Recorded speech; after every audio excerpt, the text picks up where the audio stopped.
Hey everybody, Bijan Taghavi here. Thanks so much for tuning in to this live stream. This is my graduate recital, and this is going to be a celebration of life, in particular dedication to the music of Chick Corea, one of my heroes, somebody I've been able to spend a lot of time with my second year in Michigan studying and learning his music, and unfortunately he passed away just recently, but he's left us with a treasure trove of music to pick from and study and learn and enjoy for years and years and centuries to come. So I'm going to be featuring his music in this recital as well as some of my own. First, I'm going to present you some things in a trio setting. This is going to be with the Brother Family Committee. It's going to be obviously myself on keyboards, but Prof. Grady on tenor sax and Scotland on the bass. The two tunes that we're going to start with are Chelsea Shuffle and Humpty Dumpty. These are both Chick Corea tunes. Chelsea Shuffle is a really interesting one because it's rarely ever played, and when I say rarely, I mean basically never.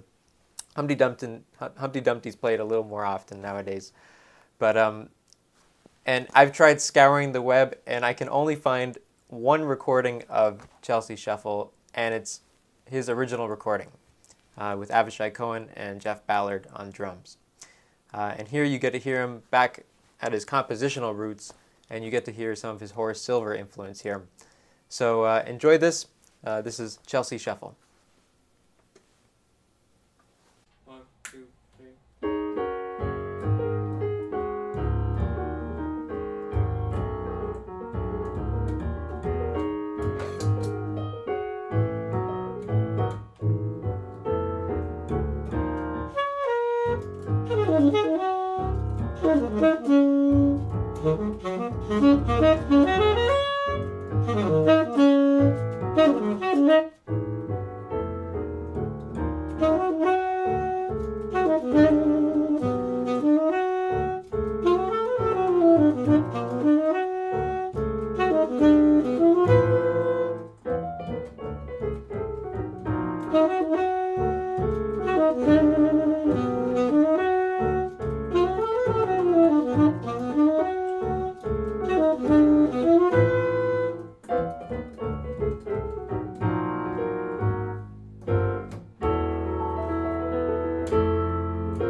Thank you so much. Let's give a round of applause to Prof. Grady on the tenor sax and Scotland on the double bass once more. The next thing I'd like to play for you is a solo piano tune. This is another Chick Corea composition, one of my favorites of his. This is entitled Windows. Enjoy.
All right, thanks everybody. That was Chick Corea's Windows, one of my favorite tunes.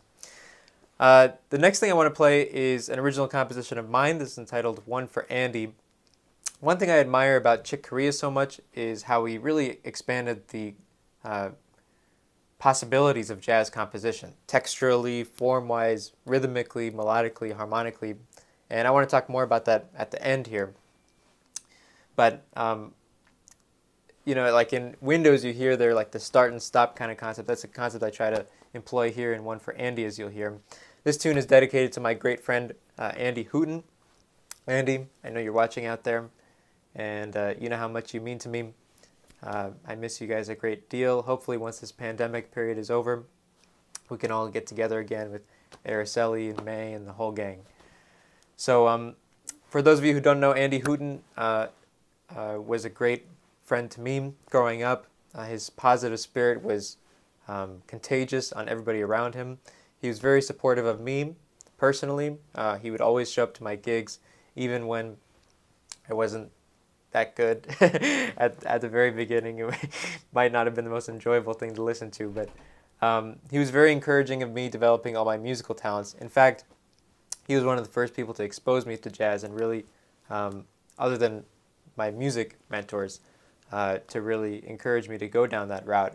I remember he brought me to hear a young jazz pianist at a restaurant, and he told me, Bijan, you could be doing this.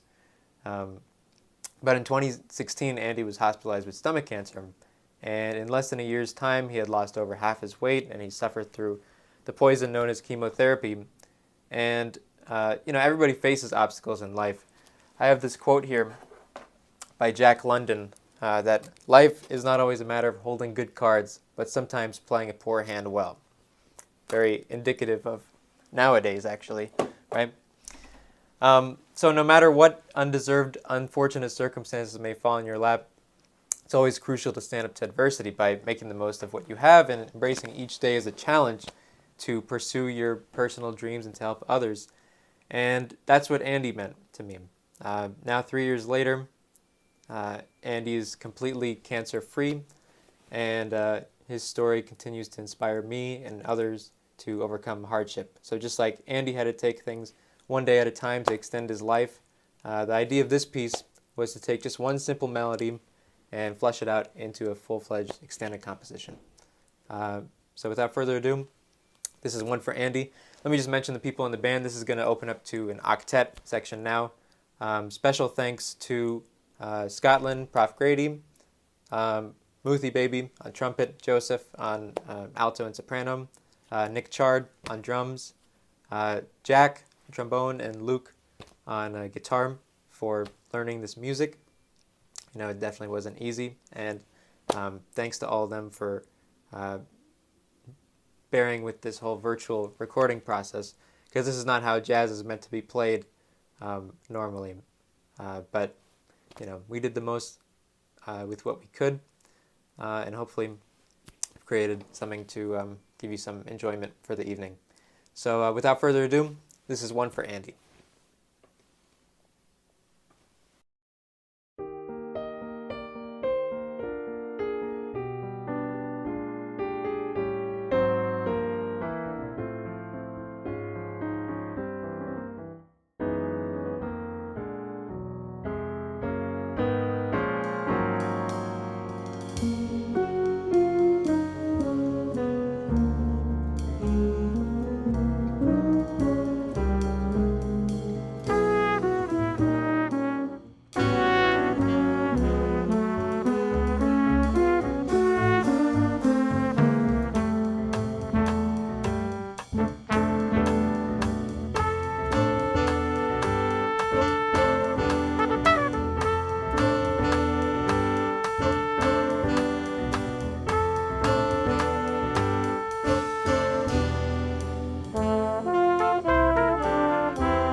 Thank you so much. That was one for Andy. The final tune I'd like to finish up with here is another original composition of mine. This is entitled New Reality.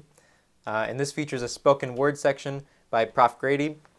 And the spoken word lyrics and the title of this tune is actually really emblematic of the times we're living in now. This particular tune brings back great memories to me because this is, I wrote this for the Betty Carter Jazz Ahead residency that I participated in at the Kennedy Center in D.C. And that's actually where I met Prof. X. He was one of the mentors or panelists or whatever you want to call them there. And I remember Prof. X was the only one who wasn't like so ruthless. Everybody like killed. There was one, Carmen Lundy, made me do push-ups. It was such a traumatic experience, but Prof. X was very supportive, and I knew right from that moment that I wanted to study with Prof. X in whatever context. And I just got so lucky that this opportunity popped up, and he invited me to come out here because it's been an honor to spend 2 years studying with him, miming him, learning from him, and I couldn't also think of a better person to spend these kind of strange last 18 months with in COVID time, being all virtual. But he always knows the right thing to say to me at lessons, and I'm always amazed of his teaching, just him as a person, and his musicianship as well. I'd also like to give a special thank you and shout out to Prof. Randy Napoleon, who's also meant a lot to me during my time here. He's always gone the extra mile, whether it's, meeting outside of class just to hit me to some recording or show me some concept, or taking me out to lunch just to talk about scatting or singing or feeling the beat or whatever it may be. But it's very clear just with him that he does it for the love of the music, and don't just take my word for it. You can ask any of his students. And also, I got to study some guitar with him too last semester. But, I won't show that here today. But yeah, Prof. Napoleon has been great. So thank you to Prof. X, Prof. Napoleon. Probably leaving out some people. Prof. Whitaker. I'd like to give a special shout out to Prof. Whitaker, Michigan's mentor and my Facebook Messenger buddy. It was an honor to play with him pre-COVID, and just to get to be around him and his endless amount of stories about jazz and his hot takes on the music or whatever it may be. As I mentioned, this is a celebration of life, not just the music of Chick Corea, but all the people that have meant so much to me, whether it's my professors here or my mom, who I want to give a special thank you to, Dr. Sharifi now. She's sitting right here right now. Thank you so much for, she just came out from California just to watch this recital with me. So I'd like to give a special thank you to her. Also, thank you to Andy, who I dedicated one for Andy to. Also, my mentor for ever now, Robert Estrin, my former classical piano teacher and my mentor to this day, who's helped me with so much, whether it's, about professional stuff or life or flossing or anywhere in between. Him and his wife Florence Estrin have meant so much to me. My friends, Lilac, Will Lyle, James Hilsenbeck, my great friend from California. So I just like to give a special, geez, am I getting emotional? Why am I crying? Bish, focus. Okay, anyway, thank you so much for tuning in, and this is a New Reality.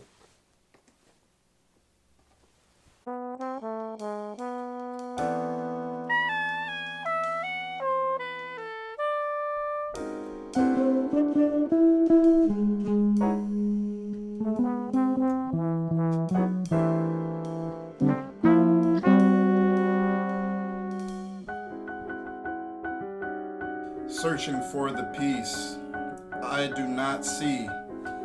I am lost alone, in desperate need. I'm in a new reality. I need a new reality.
Okay, thank you so much for watching my recital.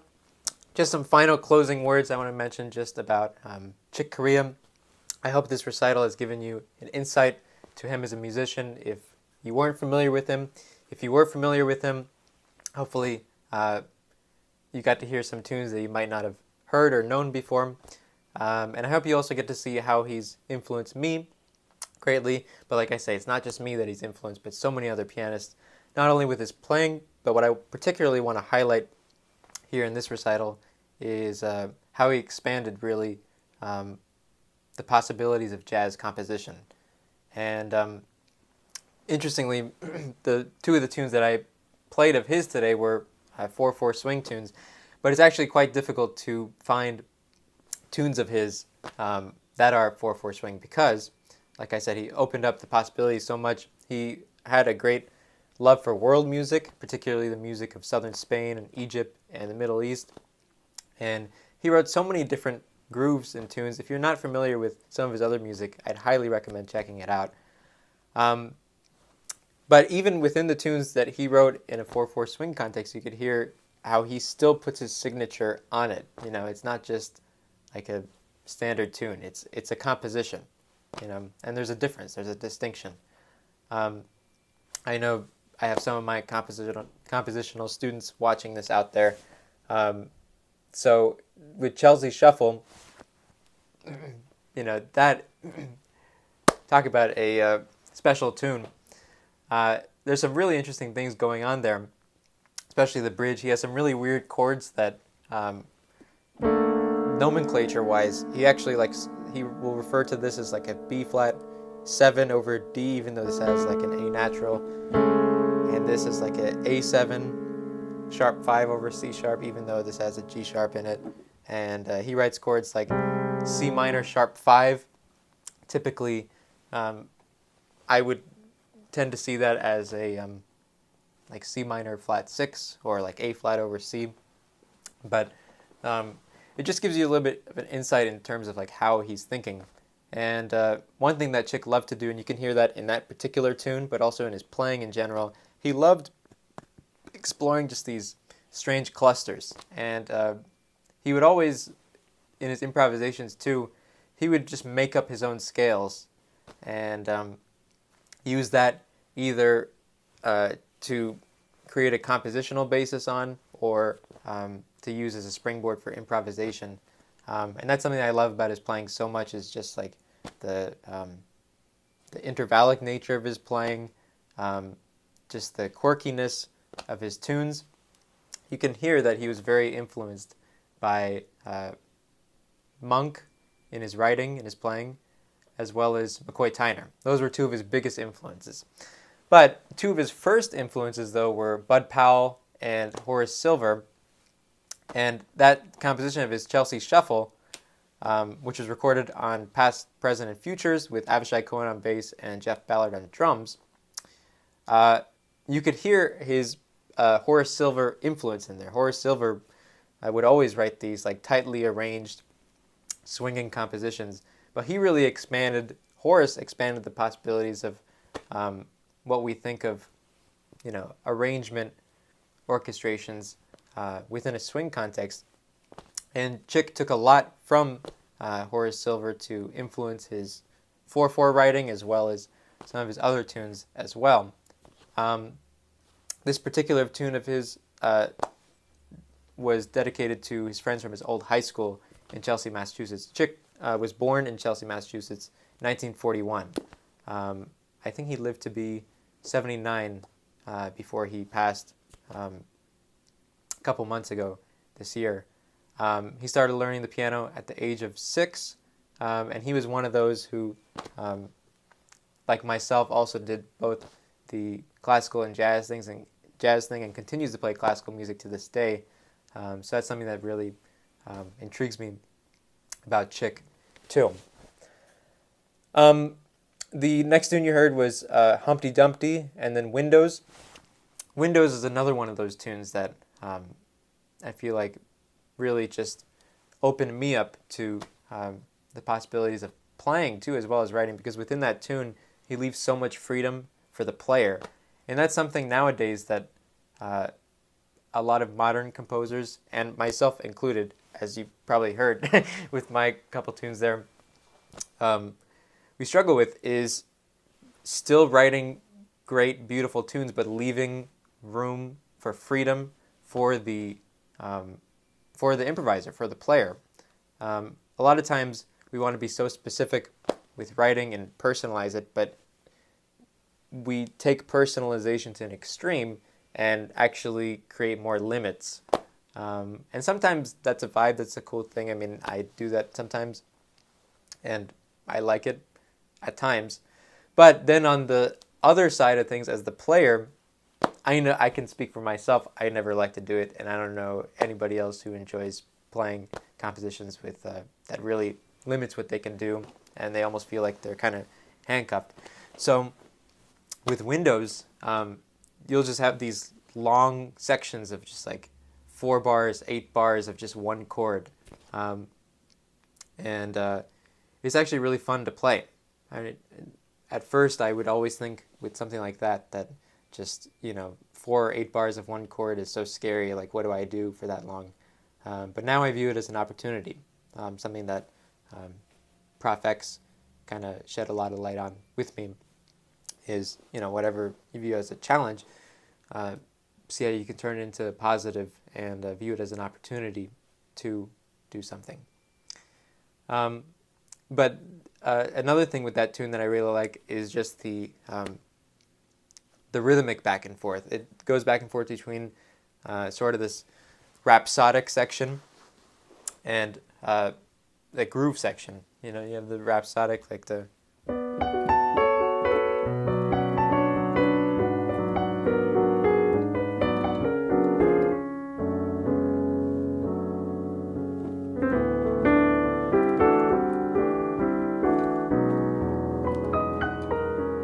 So that's all kind of floaty, And then the bridge comes, and then all of a sudden it goes into time.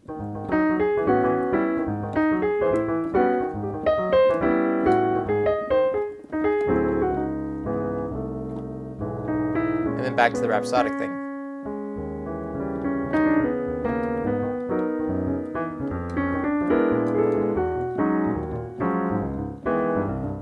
But, I mean, you can go back and forth between the two styles. Something that is really fun about blowing over this tune, improvising over this tune, is that you don't have to follow the same way that Chick did it during the head. You can switch the sections up. Like, you can make the bridge the rhapsodic section and make the other sections, the floaty sections during the head, you can make those the groove sections and go back and forth between those two vibes. And that's something that I really try to capture in One for Andy too, is basically the way I wrote it is rhythmically, in terms of a rhythmic structure, is having these two contrasting sections, having a floaty section, something that's where I just really get to focus on writing something melodic, and then also having a groove section, something that feels nice and you can tap your foot to and dance to. But having the juxtaposition of both, I think, is a really nice contrast, because either direction might get too much. That particular tune, like I mentioned sort of in the introduction to it, the way I dedicated it to my friend Andy is I just took one simple melody, just this melody here,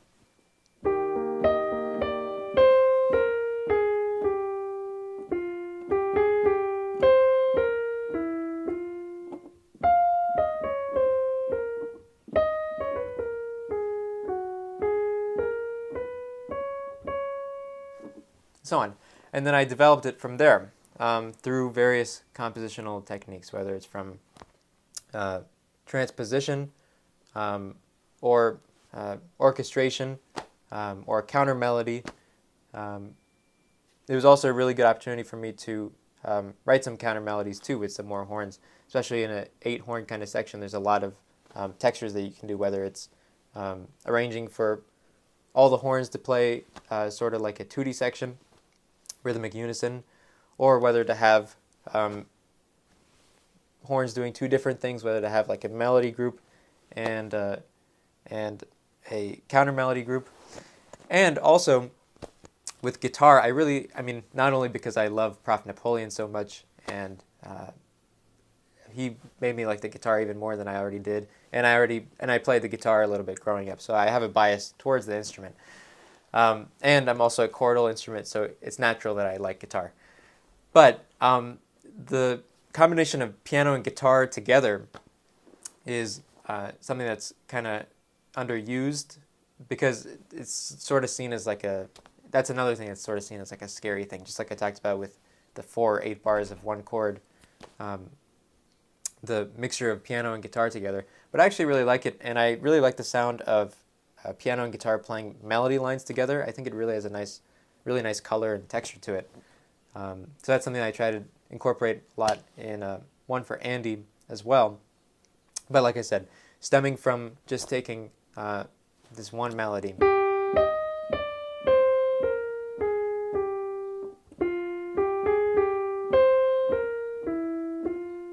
just taking that melody and doing a response,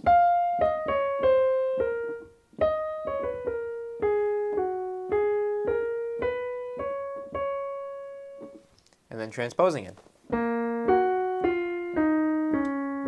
and just developing it into a full-fledged extended composition. Like I said, just like Andy had to take things one day at a time to extend his life.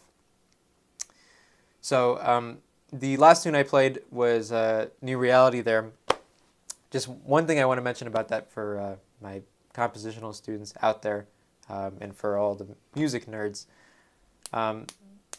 The harmonic concept of this tune was inspired by Gary Dial at first, who I got to spend some time with and study with at the Manhattan School of Music. And he'd always have these crazy assignments for writing, just with voicings. And then I would always, I was a little stubborn. I would always ask him, I'm like, okay, because I would ask him, like, how do I, I'm want some ideas to write, then he would say, take this voicing and write a whole song based on it. And I'm like, what the, Gary, that doesn't help me. But it actually did, and I appreciate him for doing it, because rather than telling me, okay, I want you to do this in the first A, then I want you to add these instruments in the second A, then what I want you to do is write a counter melody here, and then a bass line there, and then a blah, blah, blah, blah. That would have actually put a lot more severe limits on me. But by sort of giving me the freedom to explore sounds within this sort of loose harmonic area, it actually really freed me up. And what the concept was, the big teaser here, was he told me to take a let me see if I can get this right now. He told me to take a major 7, sharp 5, sharp 4 voicing, major 7, sharp 5, and then add sharp 4, I think. Or maybe it was major 7, sharp 4, add sharp 5. One of the two. But he said, take this voicing and build a tune based on it. Not necessarily built off C, but off, it could be off any root note. And what was cool about it is I got to, if you how do I explain this to non-musicians? If you manipulate the chord in a certain way, it can actually create other chords. So if you just move around the voices, like this here is what we call a C major 7, sharp 4, sharp 5, right, with C in the bass. But if you flip some of the notes around, maybe you put A flat on the bottom,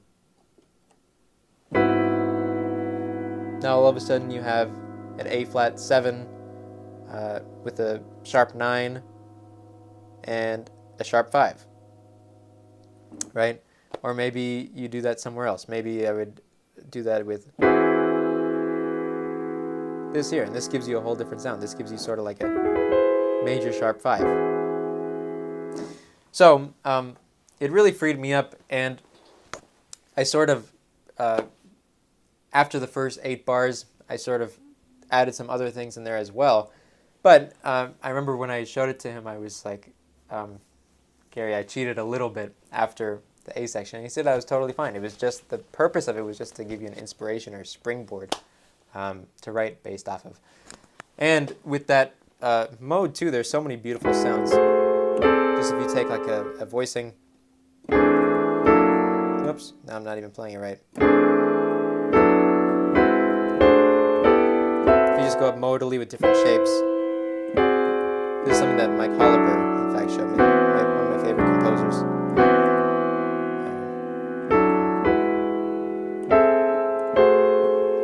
Right, if you just play within the mode, if you're like back to the idea of what Chick would do, coming full circle, building your own scales, you can basically, what I discovered by writing that tune is just sort of like Chick does. You can create any scale you want and build chords based off that, and you can create your whole tonal center, a whole mode.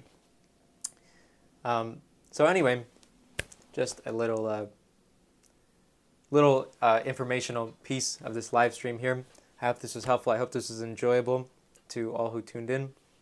I hope you have a great rest of your evening and that you're doing well and safe wherever you are. Until next time, I'll see you then. Thanks for tuning in.